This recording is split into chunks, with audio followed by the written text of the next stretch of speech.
Hello, everyone. This is Road to Reason. I'm Rick Wingrove. And I'm Rob Penzak. Welcome. The name of the show is Road to Reason. We're atheists here, and we like to talk about topics concerned with atheism, everything from just the rudiments, the fundamentals of it, to biblical skepticism and criticism, to religion behaving badly. We also like to report on things of relevance that happen in the atheist community during the week. And this week we were going to talk primarily about prayer, revisit an old theme about the efficacy or the lunacy of prayer. We may get to some of that, but it's been kind of what you would call a big news week. Probably the biggest thing that happened this week, depending on who you ask, is P.Z. Myers. And if you haven't been following it, P.Z. Myers on his blog Pharyngula posted an essay called What Would You Do If Someone Handed You a Grenade with the Pin Pulled, or something like that. And it had to do with some rape allegations against another high-profile person in the atheist community. This is so controversial. It's a huge subject these days with Elevator Gate and everything that's going on in the community. And so this kind of blew up, and in the 2 days, I believe this went up on Friday, and there are almost 4,000 comments on the website. There have been 250 since I walked in the door a little while ago. So this is very hot and very front burner right now. I don't even know where to start with it. It's just, I don't want to, this is like a minefield. This is like walking into a minefield, or to be more exact, it's like walking into a room with a bunch of grenades with the pins pulled. But names were named, and P.Z. Myers is getting a lot of criticism for this. A lot of people are basically done with him, and other people, he does have some people in his defense. Now, the person who he's referring to when he's talking in this, I'm not going to name the name. You can look it up, but I think it was utterly inappropriate to name the name, because there were 6 women involved allegedly over a period of years, and none of whom filed a police report. And this is a whole can of worms right there, in that let me say this, if you are raped, I feel like the first thing any woman should do is get to a hospital and then make a report to the police. And I, for one, I consider myself a feminist, and I, for one, am predisposed to believe women who say they've been raped. However, if you do not file a police report, you kind of handicap yourself going forward, in that you make it hard. You abandon your primary tool for any legal action going forward. Right. So, I mean, I have been reading books and not really following the blogs, because I find it, there's so much divisive stuff out there. And so, I just found out about this when you told me. And it is a minefield in the sense that, we're both feminists very strongly and feel that there's tons of rape. 1 out of 6 women, if it's the United States, I believe, get raped. There's a tremendous disincentive for reporting in some ways that they get ostracized. It can be very embarrassing. The family can react negatively. In other countries, a woman can get stoned to death for getting gang raped. So nobody's trying to minimize this. And it's, you also think in some ways we need to stay away from, we don't know any of the details. We don't know if this happened or not. No. If it did, then this guy is a monster, should get prosecuted and put in jail. But like you said, if you don't, after this, if somebody's raped, it's a horrible thing, you need to do the hard step of going to a hospital and pursuing it, even if the system is against you in a lot of ways. Otherwise, you don't have a legal foot to stand on. Other women will be victimized down the line.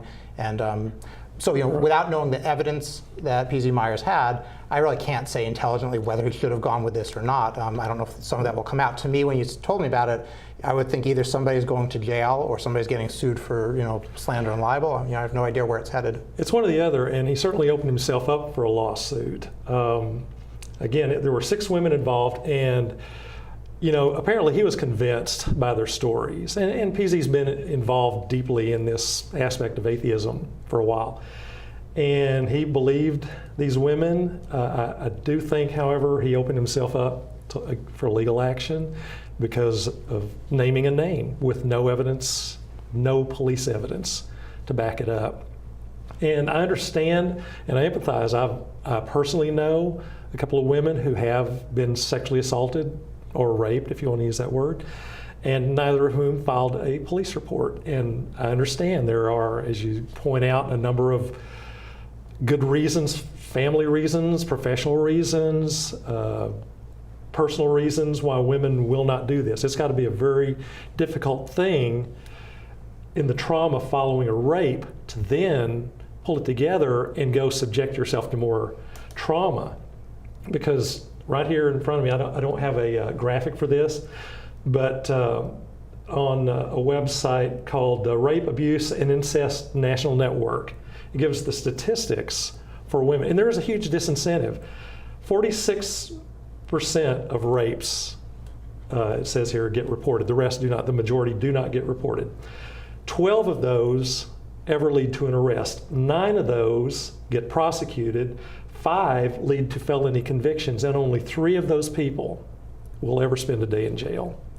So there's a huge disincentive, and I sympathize, I empathize. I'm with surprised women. that says almost 1 out of 2 people reported. I'm surprised. I actually thought it was a lot lower than that. I actually did too. Yeah, so we'd have to look up, that's one website. We'd have to go kind of look into the statistics. Yeah. And the statistics get very hard to generate. If a man rapes his wife, in some places they don't consider that rape. That's his right as a husband. Right. If something is considered date rape, or when the woman said no, there's a bunch of ways that you can parse this. In my perspective, rape is rape, and it's not really a line that you can cross. But again, I think we do have to acknowledge that this is, in some ways, a very rigged system, and there are a lot of legitimate reasons that women aren't gung-ho to go report this. Nonetheless, and there's organizations that will help them do this, and I think emergency departments are a little more sensitive now than they were 20 years ago to how to handle this and make sure you collect evidence. It was suggested earlier that getting to the hospital first is the smart move, and then get the police involved at some point, because you need it on the record, because without it you have nothing. You have no tool for prosecution or for civil action. Yeah, I'm not sure which sequence. calling the police. Should On the way to the hospital, should be a maybe. fine. I think it probably depends on the circumstance, but both the police and the emergency department, need to be involved. Otherwise, eventually, it just comes down to hearsay, Exactly. and that's not to Lots of women get raped. Lots of men are scum that get away with it. So I'm not sure what to do if you haven't taken those first steps to get the proof. Right, and I have 6 sisters, and I have 2 daughters, and I think if they were victims of rape, I think the least that should happen is the rapist should be in prison. But I'd hate to think what I would do. The reality of the situation is, what did you say, 3 out of 100 people end up serving time, and that's 3 out of 100 go to prison. So it is rigged. As you point out, though, in other countries, it's far worse, and certainly biblical prescriptions are no help at all. You may, as you point out, women can be stoned to death and have been imprisoned and beaten recently within the last few months. A very famous episode in Saudi Arabia, a woman who was gang raped reported it and went to jail because she engaged in unlawful sex. It's just hard to say how upside down and backwards and perverse that system is. Right. But I think it's probably easy for us to look outside of our own country and say how barbaric that is, but we also really should look inside our country and see whether or not the system does serve women. This is something, if we know that half the population, so 160 million American women are out there. If 1 in 6 of them are going to get raped, it should be a national priority to set up a system that can deal with that and listen to what their problems and the roadblocks that they encounter in terms of reporting this. And I think some of that has happened, is my understanding, in through the emergency medical system. But that should just become a national priority, that we set up something that takes care of these 20-ish million people that are going to get raped. The system definitely needs to work better. And one little problem with the system is, as I said, I'm predisposed to believe a woman who says she's been raped. However, we do know that there are, in a small minority of cases, women and men who report rapes that just simply did not happen for whatever reasons that lead them there. But this is such a small statistic. You know, it's definitely a small minority of the reports, but sometimes people angry, vengeful, or right, people can do that to or cripple somebody drunk, else's career or maybe. wound them. And yes, there can be an embarrassment factor, like if somebody got drunk and then they did something that they wish they hadn't done. Yeah. You know, there are those possibilities. You know, and then there's a whole separate thing that Elizabeth Cornwell had talked about before with going back through hypnotherapy, where you get people into very suggestible situations. And so there was a whole wave of psychologists and psychiatrists with then half plant ideas as they're trying to fish out what's lurking in the brain. And now these people, maybe not out of malice, but get false memories and then think they've been molested or whatever. Right. And again, there's a huge amount of incest in the country, so it's not to deny that and to seek protections from that. It's just, you know, we need to lean on the science a little bit of how memory works and also put in place a legal framework so that if somebody is a victim of incest, they can go and know that they will be protected. You know, if they go to the system, they know that they will get protected by that system instead of now their dad that raped them just got a call that you know, your daughter's in here making stuff up, and now what's her life like? Right. So you know, we need a system that you know really or an addresses abusive this. husband or boyfriend or a new acquaintance who, you know, could have mental health issues. There are a lot of factors. Right. But And then like you know, one of a lot of people's complaints about what P.Z. Myers did is if you don't have whatever rock solid proof and you just you talk to these women, you really think you believe them. He's now gone out and destroyed somebody's career, or it will come out that he didn't, and P.Z. Myers will be in big trouble. You know, you can't just float that kind of crippling information out there. And again, we don't know what he knows. We don't. Maybe there's. And while our legal system calls for a presumption of innocence, and rightly so, there's still a woman who comes in traumatized, beaten, obviously, and who claims to have been raped. Certainly, that needs to be given some credence initially, and the proper steps need to be taken.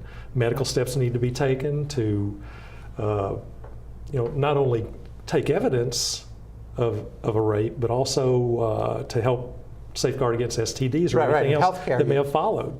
Right, you So want that's to important. treat them right away. But there's very effective medicines that if you were raped, or even if you weren't, if you had a one-night stand because you were raging drunk, and then you realize this was a person who may have had AIDS because they're IV drug abuse or whatever it is, there's actually medicines you can take right away to greatly minimize your risk of getting AIDS, and they can do tests for other sexually transmitted diseases that you can treat so you don't get the bad side effects down the line. So for health reasons, absolutely, people need to go to the emergency department. And there certainly needs to be a level of compassion applied when this is happening. So, and some hospitals and some police departments are certainly better about that than others.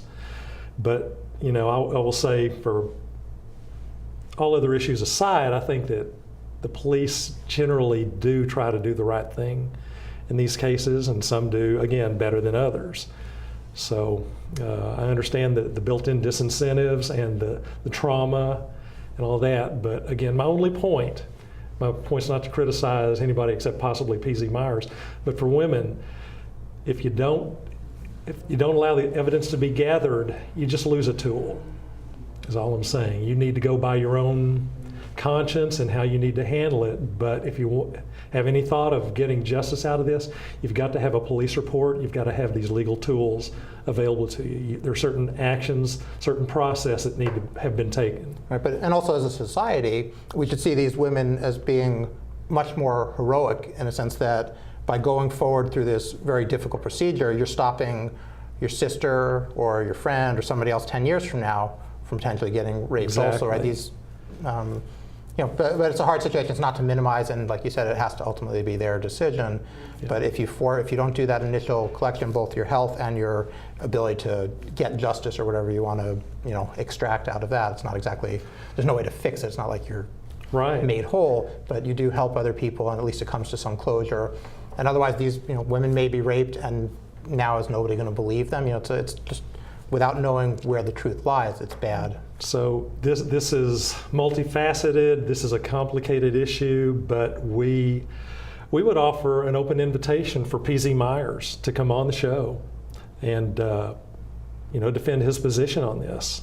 Right, or at least to explain it. There's Explain. many people that will respect a lot of big influential people in the secular and atheist communities that we don't want to pretend that we know any information that we don't. But right. It seems this had to be. He said it was a very difficult decision, and we're wondering exactly why he came down to do it. What he must have had some convincing evidence. Yeah, he probably did, and I don't discount that evidence. My only thing is process-wise, evidence-wise, they really don't have anything to work with. These women, I give them the benefit of the doubt on this. As I said, I'm predisposed to believe it, and it happens every day. And it happens to women every day, and they don't report it. But also, you should remember that if we're able to lock up 1 or 2 million, often minority people, for other crimes, we need a better system to address the rape issue. If we had a lot more women creating legislation or addressing this, I think that issue would probably be better handled than it has been. Right. I bet if we had 50% of all the people in Congress were women, there'd be a whole different take on this. So, but this seriously has blown up on the internet in 2 days. If you haven't seen it, you can Google P.Z. Myers hand grenade, or you can just go to Pharyngula and look for it. So, all right. You guys are, anybody is welcome. People know about this or just want to talk about it, you're welcome to call in about that.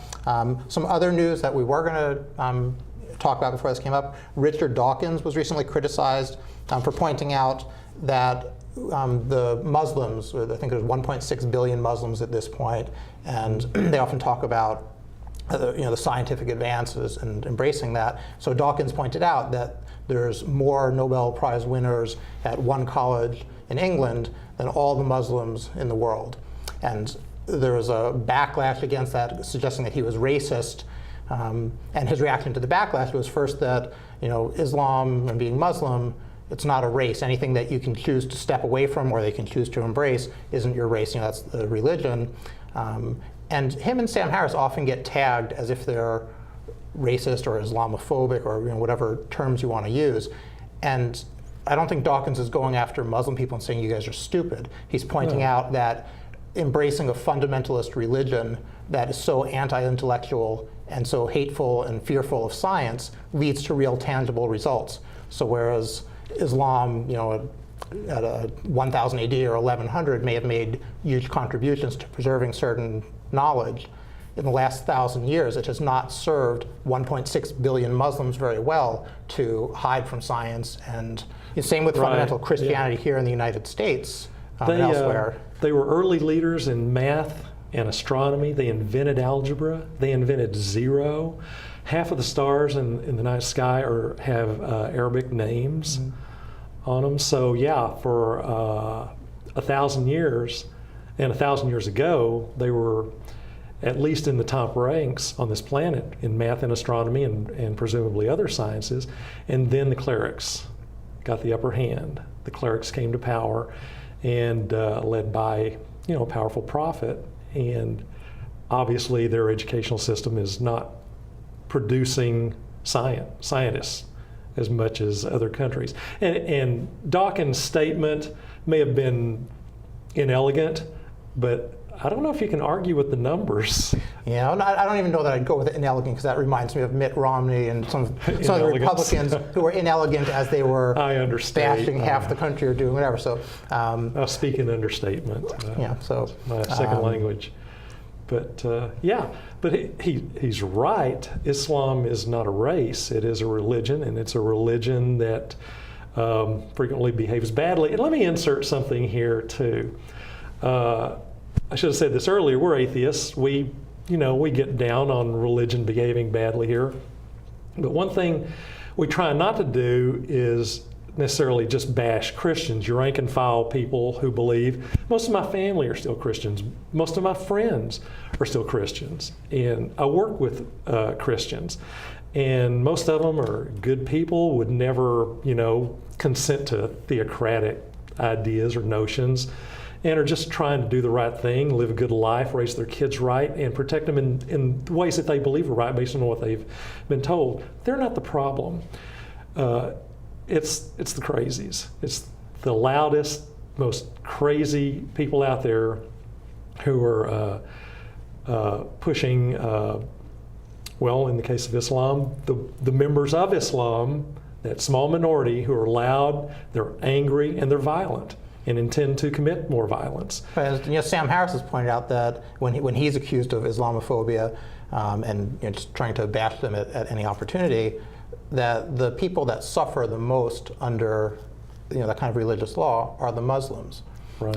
I was listening to the radio on the way over and heard I don't remember what his, it was a Christian that was sort of bashing the liberal Protestants and saying, if you listen to those guys now, they'll suggest that, if you ask them, why are you going to go to heaven? Well, it's because I'm a good person, I did good things. It's like, no, you're following false prophets. It's because the only way to honor and respect God is to accept that his son, Jesus Christ, who died on the cross, who did all this.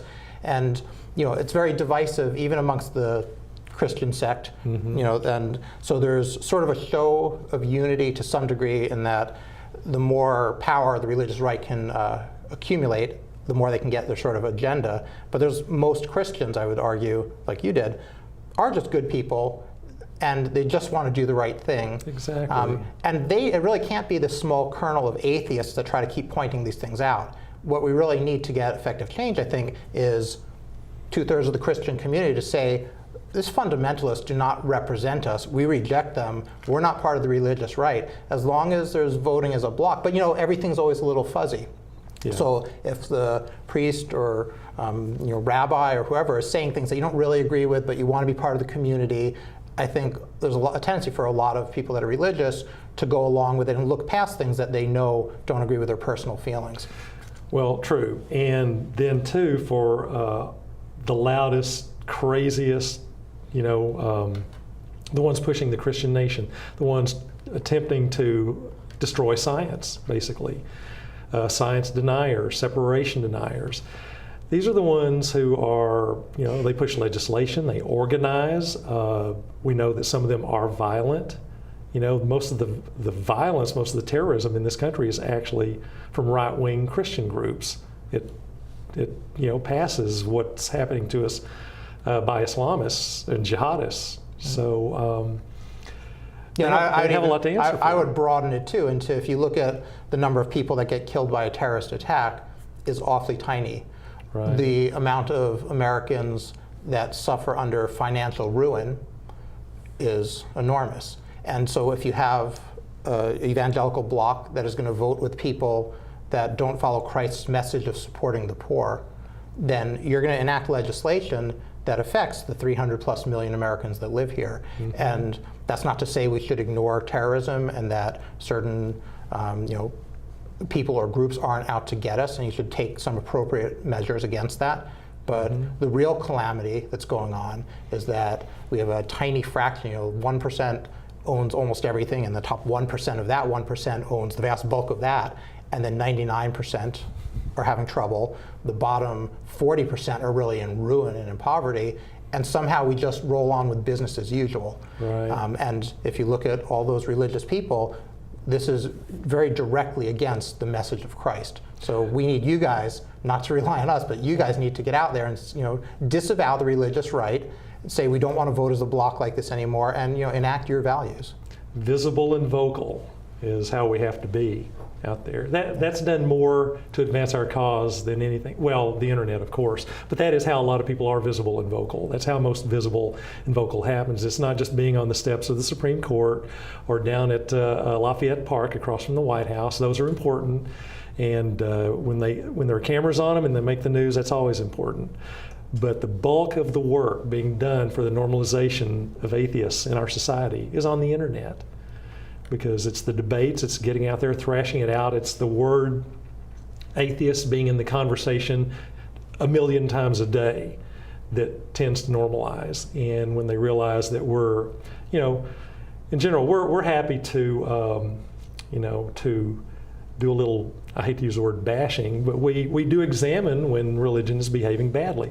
And for us, we can look at Islam and they do behave badly, but day to day, what's in our face most of the time is Christianity. They say, why aren't you bashing Islam more? Well, we do, but what's happening to us every day is coming from our own government. We've got one party that is the party of God. Right, and there's also, I completely agree with that, but there's the one other point to be made that for the most part, if you bash Christianity here, you're not putting your life at risk. Not that there aren't some wingnuts that do go and blow up abortion clinics and kill doctors because of what their scripture has told them or what they think it says. But with Islam, it is different. It has been different. And if you put out a cartoon, or if somebody says that you put out a cartoon meaning something, people really get killed for that. So there is a different level of courage or a defensive structure that you need if you're criticizing Islam to a degree, and that's. And there's been a certain amount of fear generated, it's manifest even in the atheist community.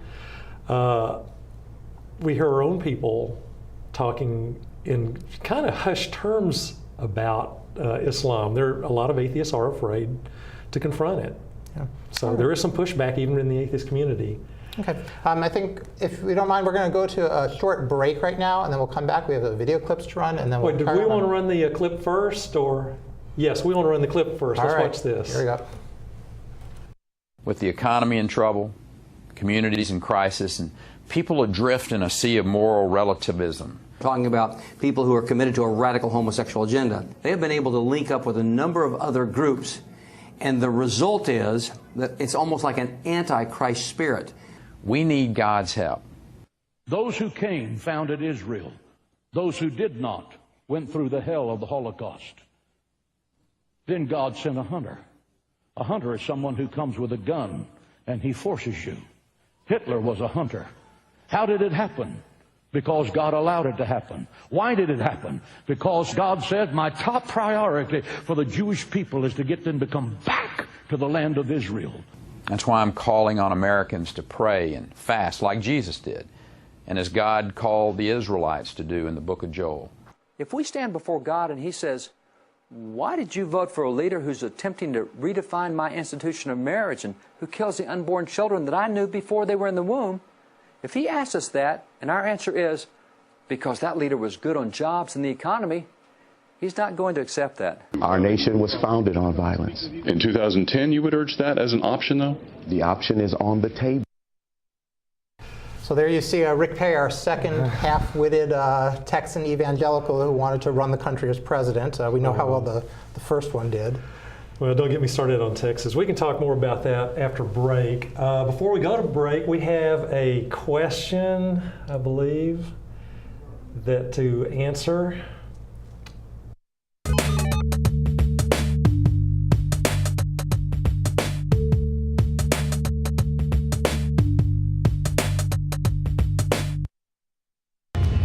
At NASA right now, scientists and engineers are working every day to help humans learn how to better care for our home so that we never have to leave.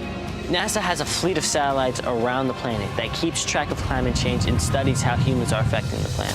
NASA has a ton of geniuses, and all of them are working for a future that has a healthy Earth in it. Like when NASA helped find the hole in our ozone layer so we could fix it before the problem got out of control, NASA is doing its part. We have to do ours. This is our home. To learn more about how NASA is keeping an eye on Earth, visit www.nasa.gov/Earth. When I was younger, I didn't want to admit I had a serious disease. Because of my diabetes, I lost the sight in my left eye. Misconceptions continue to surround this monster public health issue. But the simple truth is, diabetes can often be prevented and complications avoided. You're not alone. Understand the realities of diabetes and know that you can manage it and lead a full, active life.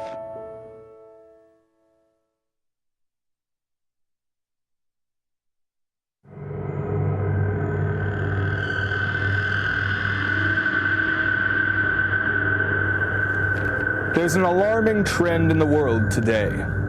Everywhere you go, people are saying that cinema is dead. But cinema is not dead. My name is Count Simon Gauntley, and on my television program, Count Gauntley's Horrors from the Public Domain, I make it my mission to resurrect forgotten film classics. I promise to dredge the sewers and ford the stagnant streams of film history to ensure that no film is truly lost to the ages. Count Gauntley and FPA, keeping cinema alive! Alive! Alive! Well, even though Joseph's been gone 18 months, we've made the decision to keep all his things as they were when he was here last. I finally just packed his toothbrush away like 6 months ago. It had been sitting on the counter in the bathroom.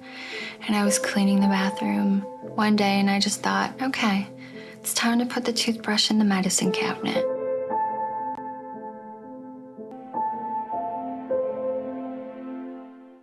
So, I just moved in with his family, and it's embarrassing. The little one, he likes to go outside and crawl around in the giant litter box. I don't know what he's doing. I mean, I was born and I knew how to use the litter box. Look at that. That's disgusting. Oh, poop already. You're making me nervous. Oh, okay, I can't look at this anymore. I really hope he grows out of this, for his sake.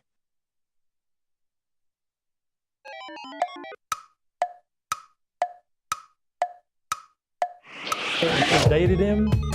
Horus, Attis, Krishna, Dionysus, Mithra, all these guys were born of virgins, died and were resurrected, and born on or around December 25th.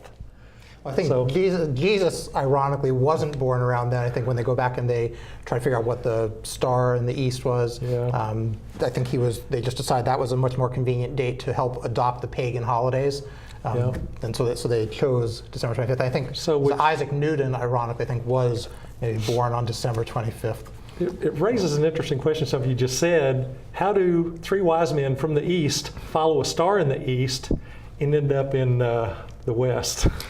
So, that's beyond me. Anyway. All right, going back to the video that we watched, Rick Perry kind of started that off by, and we had two videos. One was corrupted, so I forgot if it was mentioned in that or the first one, but these were going to be some spiritual matters that we needed prayer to address. And so then he talks about the economy being in trouble, communities in crisis, and people adrift in a sea of moral relativism. The economy in trouble, how is that a spiritual matter, here where we have our separation of church and state? Why is that spiritual? Well, I don't know. All I know is I grew up in Texas, and I had to get out of there for reasons like this. It's Southern Baptist heaven down there. And you can see the kind of mentality that comes out of some of that. Rick Perry believes in prayer. And for myself, I believe that prayer is worse than useless in that it is useless and it wastes time. So. Right. Also, and I think it was Rick Perry, it may have been some other evangelical, that had the big prayer meeting to get rain because Texas was having a horrible drought. Right. And again, this lets us ignore things like, does global warming have any effect in lengthening the times of droughts or changing the patterns where we're going to have lots of rain and floods in one place and then have dry spells? And so instead of addressing something that's going to affect all 7 billion of us on the globe, he calls people to prayer, and the media goes out there and televises it. And instead of having a bunch of muckrakers digging into his past, looking at cronyism, seeing if there's a financial element to the religion, they just give it a pass. And it's like, oh, look how religious. They're going to try to pray. When has prayer ever helped with a drought? Has that been studied, documented? Is that an appropriate thing for a governor to be doing? No, it's not. And it certainly blurs the line between separation of church and state, which is their intent to make prayer, to make Christianity integral to governance. They want it to be mentioned, talked about, used in the same breath. Right, just to normalize that thought process. I mean, I'm sure in Europe they're just laughing at us, and they're crying for us, right? Because here in America, where we pump out, more of the things that are leading to our climate change than anybody else, we have jokers like this that ignore it, that deny it's a problem, that push it off for a decade or 2 decades before we address it, just like we did with Big Tobacco was able to do. And yet here they are on the national stage where he could have become our president if some nasty information didn't come out about him, and if his speaking didn't show his intellectual level was even below that the conservatives could accept. The national stage is a global stage, and it's got to be a little alarming to people that the United States, the world leader in technology for a century, is now just being bullied by people like this and just flooded with this mentality. And it's just getting worse. And you've got people like Louis Gohmert in Congress, who, in my opinion, is a strong contender for the dumbest man that's ever been in Congress. And that man was a judge in Texas. But bear in mind, judges in Texas are elected. So it says nothing about his intellect. His intellect is on display every week, and there's always something. Look to Louis Gohmert to say something really dumb. You had mentioned Molly Ivins before, who's dead now, but has written some great books on Bush. And so if you want to know some more of the background history, and it's very sad because a lot of people after he was elected and after the fact and after all the bad things that happened kind of regretted it, but how could we have possibly known? Because the media presented, Gore and Bush one way. If you go back and read Molly Ivins, it was very well known before he left Texas exactly what we were getting, and the big business interests knew full well what they were getting. Yeah. And again, one thing we like to talk about periodically is that the media does bear some responsibility to help educate and inform us, not just to entertain us and show us quick little snippets that engage our mind or are pretty to look at, and then move on to another silly topic. And not just to feed us the talking points of the major political parties, because that seems to be what they do. It's infuriating, because we end up at election time watching way too much election coverage, and day after day we see the press. It's like they're being handed talking points, which they faithfully report. Right. It's not like they're being handed; they are being handed those. Exactly. David Brock has a great. Oh, sorry. Go ahead. I was just going to say, and they're practicing nothing that resembles journalism. When that happens anymore, it's just as likely to be somebody on a blog that actually went to the trouble and chased down some facts on something and was critical of it. Daily Kos is great about this kind of stuff, and a lot of websites really. But journalism and newspapers anymore, it's disappearing. I was going to say, David Brock has an excellent book called The Republican Noise Machine, and it goes through in great detail how the different conservative-funded think tanks and how different right-wing news stations, how different newspapers that follow the right wing, how it really is. Conspiracy generally has that idea of somebody doesn't have any evidence and they're just a wingnut that's making stuff up. Mm-hmm. This is somebody, David Brock was somebody that was on the inside of the noise machine, as he calls it, that lays out lots and lots of evidence, and it's not just a bunch of random accusations. It's all really well documented. And once you get that realization done, then when you hear some crazy snippet and you think, well, this must be true because I heard it from Rush Limbaugh, I heard it on Fox News, I read it in the Washington Times, you realize that they're all, the Heritage Foundation has a study supporting it. You realize these were all put together by the same group. And all of a sudden, it's not so mysterious why this little thing is bouncing from the Drudge Report to all these other places. They are in cahoots. And the only way that it's not a conspiracy is in the conception of conspiracy as, they're just, a wingnut making it up. Yeah. So again, that's a good book for people to try to read if you can, by David Brock. I always say, don't get your science at church. I also say, don't get your politics from a crazy, angry person on either extreme. You had some more points you wanted to bring out there, but I did want to say one more thing about the larger implications of people like Rick Perry, just full-on religion right on camera all the time. It does blur the line, and it makes it okay for other people to blur that line, and that line gets forgotten. When Obama was elected, the first heartbreak for atheists was his continuation of George W.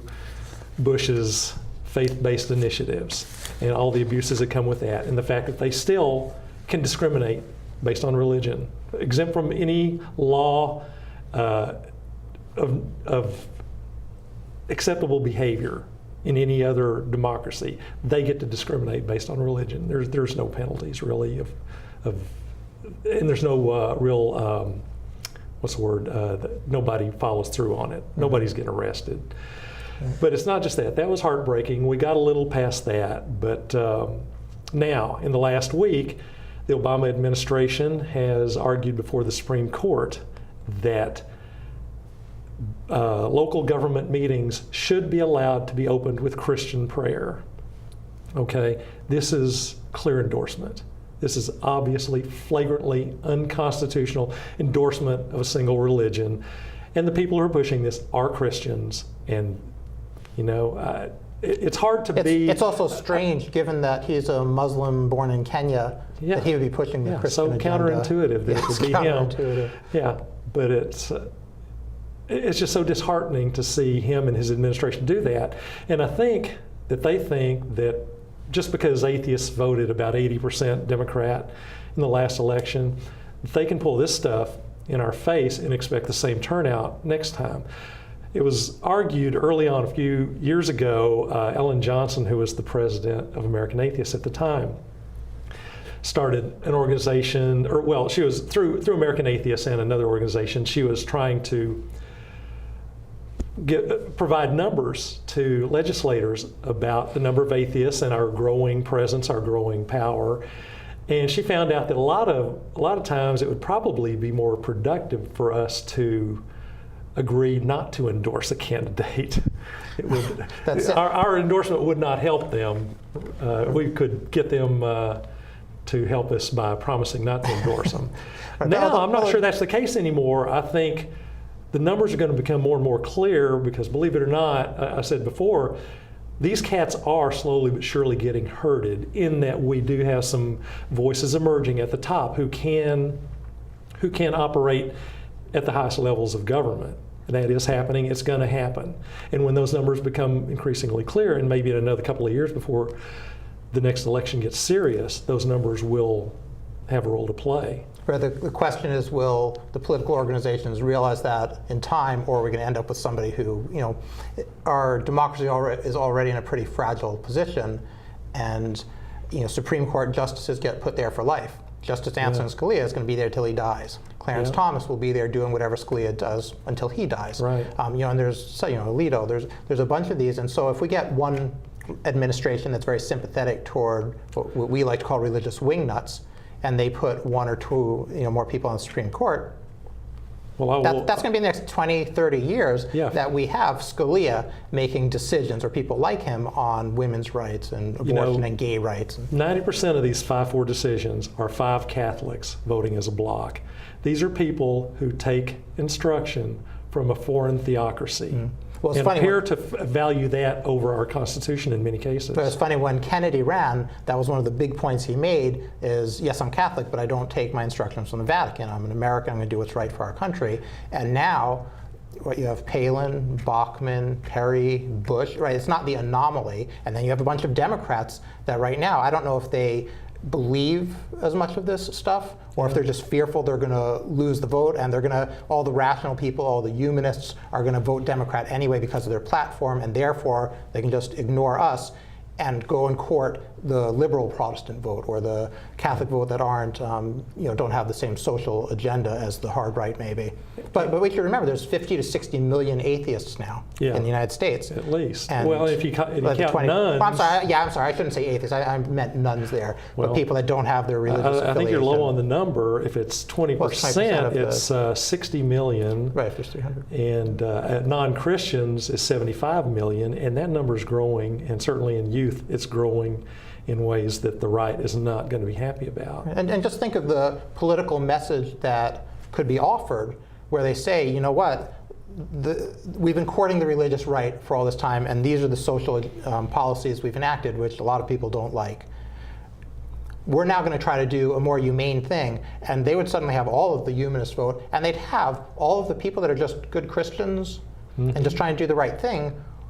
They're not trying to vote for nasty legislation. Some of them are just voting because that's the way they're being told. If they can somehow get permission by a bunch of higher ups in, you know, the religious system that break away from the ultra-conservatives, we really could take our country back, because, you know, the rights always wants to take their country back to this pretend time. But that's going back to, you know, what, slavery and no women's votes and, you know, anti-everything in terms of humanity. You know, and while evangelicals vote heavily Republican, there were a large number of Christians Yeah, I mean, this still is a majority Christian country. Doesn't mean it's a Christian nation, but it's a majority Christian country. And a great number of those people did vote for Obama in the last election. So some people do get it. Right, and I've had some friends tell me that also, that they voted Obama, and then I've had other friends who, are Christian or some, one of the denominations that maybe voted Obama once and then didn't vote for him the second time because they were disappointed that he didn't do certain socially progressive things, or that the environmental stuff didn't get taken on to the degree that they would like, or the drone strikes. There's other reasons outside of religion. I'm obviously fairly liberal, but there's lots of valid reasons not to vote for Democrats. All I'm saying is we do need a society where people are willing to look at some of the information, take it in, and then make a decision based on that, instead of my pastor told me to vote this way, my rabbi told me to vote this way, that's how I'm going to vote. That leads to lots of problems. Sadly, many times our choice is between a bad candidate and a worse candidate. And I know for instance, when Clinton was in, everybody was very high on Clinton, but he almost immediately started doing things that disappointed some Democrats. And Obama is no different. I think he is by far the superior candidate, and I'm glad he was elected, but he's done some things which disturb me deeply, and none more deeply than his positions on some religious things. Yes, he acknowledges us in speeches, but I think, as I said, alluded to earlier, I think he's taking us for granted, that the left is taking the atheist vote for granted. And maybe not that unsafe of a bet, but I don't know how many more things like condoning Christian prayer in public meetings. That's not going to help him with the atheist community. Right. Well, and all that faith-based, denying condoms to people in Africa so that a couple million extra get AIDS. That shouldn't fly with anybody that's got some a brain, concerns about brain. humanity. Yeah. Right. You had some more things based on that video. Let's go back to see what else.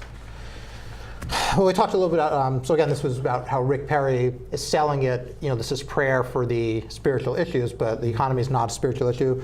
Communities in crisis and people adrift in moral relativism. We talked about morality in the Bible lots of times. Are the priests adrift because they were pro-slavery, pro-misogyny, homophobic? What are the values and lessons that we're there to pray for? That's funny about moral relativism. Sorry, because it's hard to say that the Bible doesn't have a lot of moral relativism. Do not kill, except in this case, this case, this case, this case. If somebody's gay, if somebody mixes fabrics, if somebody works on Sunday, if 900 things in there that'll get you killed, but don't kill. Right. So there's a little bit of that's the definition of relativism is it's okay for these reasons, but not these other reasons. Right. And the level of magical thing in cognitive dissonance it takes to see it say one thing here, see it say another thing here, then look at your kid and teach them that this is okay, there's no contradiction here. And we've talked about the Skeptics annotated Bible. If you want to go and just see, contradiction after contradiction is very easy to find. Right. So let's see, there was one. What else you got? Then there was Jim Garlow talking about the radical homosexual agenda. Another important thing, I think, from Rick Perry's prayer meeting. The radical homosexual agenda. Right, but to see the people that came to speak at it. These aren't just your Christian neighbor who's good and trying to do the right thing. So, Jim Garlow, what is the radical homosexual agenda? How are they trying to bring our country down? Right, by demanding equal protection under the law for all U.S. citizens, that kind of thing. Right, and how is it going to harm your marriage if a gay couple gets married? I mean, is your marriage that weak and crumbly? It's funny because I watched a video in the last week of a guy being pressed over and over and over again on what is the specific damage that gay marriage is going to do to you.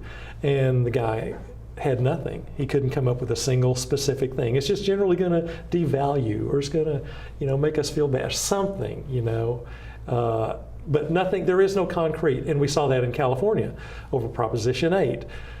Their side had every opportunity in the world on a national stage to make their case, to present the damage. Nothing. There's not a single concrete piece of damage that they can point to that allowing other people to have equal rights with you will do for you. Right. However, the religious conventional wisdom is that it's damaging and that's it. God said it, I believe it, that's the end of it. pretty And- much. and Is gay marriage damaging? I don't know. We'll find out. No, you're an idiot. Thank you. You know, to drive home the point about why politics matters so much with this, Scalia doesn't need to see evidence about gay marriage leading to a corrosion of our moral values. He already knows it. Sure. He's read in the Bible. And again, we're putting these people in there for life appointments. And this Yeah. is going to affect our kids and our grandkids. This will affect, you know, Dick Cheney, his daughter is gay. Yeah. Now, conveniently, after they were out of office, Sure. now he's come out a little bit more pro-gay. Where was this, and I don't think he ever pretended to be a values guy, I guess, but you know, shouldn't we demand that the people that are going to win on the evangelical vote are at least a little bit more honest up front about, you know, if you know somebody who's gay, all of a sudden you're not going to be so bigoted against gay people. Right. Why didn't he say that ahead of time? Yeah, funny how knowing an actual gay person kind of attenuates your hatred. Yeah. One other thing that I want to get that was in the news is George Bush, our former Lord in Chief, had a blocked artery over the last week. What did he do? He submitted to a prayer session. He am I did. right? He had Sarah and Michelle and those guys gather all of their respective covens, and they started worshiping as hard as they could. No way he went to a hospital for that. Well, no, he also did that. He also went to a hospital and got his cardiac catheterization and his balloon angioplasty and had a stent placed in the vessel to keep it open so the blood could flow to his black little heart. And right, so how come the public doesn't require that Bush reclog that artery, tighten it back up, and let's see if prayer works? We were going to do, the show was going to be about intercessory prayer. Who else would God save than his Lord and Chief George Bush after all his hard work? What better test could there have been? Yeah. You know, I thought that would have been excellent. Right. But so apparently, if prayer works, prayer and science go go hand in hand. Apparently, You know? so it reminded me of when we had that woman that was associated with the James Randi Foundation screening some stuff for them, and one of the things that JJ, hi JJ. And one of the things James Randi talked about, one of his episodes in the book, is that you have these religious-based people that bring people into South America and they do these fake healings and it's all elaborate with chicken blood and all that stuff. And when one of those guys had I forget if it was him or his son, had either appendicitis or some serious problem, they flew off to San Francisco, they went to the hospital, they got it treated, they survived. Why didn't they go through their own faith healing and their own elaborate methods? That's weird. And the hypocrisy of it is hilarious. But what's not funny are these parents in this last week who killed the second of two children by refusing legitimate medical care for a totally curable medical problem, relied on prayer, and killed the second child that they killed with prayer. So you think Sean Faircloth talks about that these are real people that real bad things happen to, their kids that lose their rights because their parents are religious and doing whatever. And it's something that here in the 21st century, maybe we should pass new legislation that if a parent is religious and they don't want to get something done, or they're Jehovah's Witness, that's their right if they're of sound mind, but they can't go killing their children. No. And again, Sean talks about that in all sorts of different exemptions, from daycare, proper supervision, proper numbers, and where kids will die because they sit out on the bus because there weren't enough staff and they forgot and they didn't check. So these are real things that happen to real people because of some mystical made-up beliefs that a little 3-year-old doesn't know whether or not to believe in it until they're a little bit older. Right. So that is so abhorrent that these parents would do that they were so brainwashed, or it's almost silly to say that. It's not even that simple. It's brainwashing. They're just so misinformed, malinformed, that they will reject the science, reject the medicine, the proven medicine, and just try to do it with words directed to outer space or whatever. But, one of the things we're going to talk about is called a STEP study that looked at intercessory prayer, and it was one of the biggest studies done that was well controlled. It had 600 people in 3 different groups.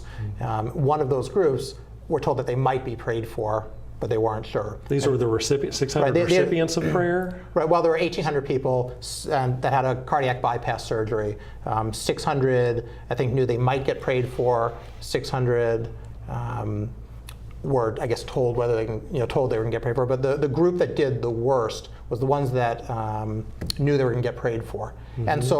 And there were, several letters to the editor about intercessory prayer in general, and the whole idea that science is semi-legitimizing this, and they need to be much better controlled studies in general. But with this one, somebody raised the issue, well, now that we've seen that intercessory prayer is really dangerous, we have it documented here, it's a problem. So we need to have better counseling before somebody goes in a study where you might be prayed for. You have to warn them.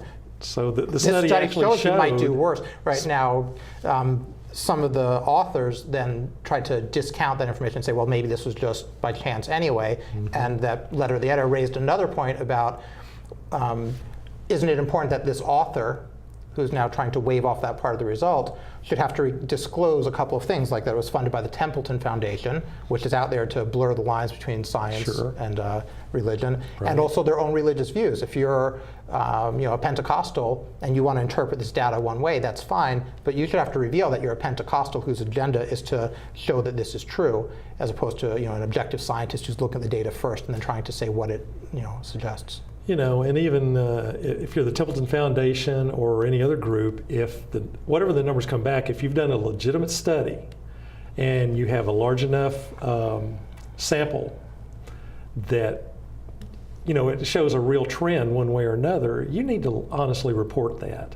Not try to dodge your way out of it, excuse your way out of it, but report the numbers as they are. And those numbers, with a sample the size 600 people. Right, 600 in each group, so it was 1,800. Right, I think the difference was 59% versus 52%, and reached their statistical significance. Those numbers pretty are not meaningless. Well, I think you need lots of studies. There's lots of potential confounding factors. I just think it's funny that when they do this, was one of the prayers having an off day where they're not really connecting with God, His own self, or whatever. There's a million ways to excuse your way out of this. Right. I think the speculation was that maybe the added stress of knowing you're being prayed for maybe made it worse. And I don't know if it did. I just think it's ironic that here in this one big study, that there's always part of the flim-flam stuff that James Randi talks about.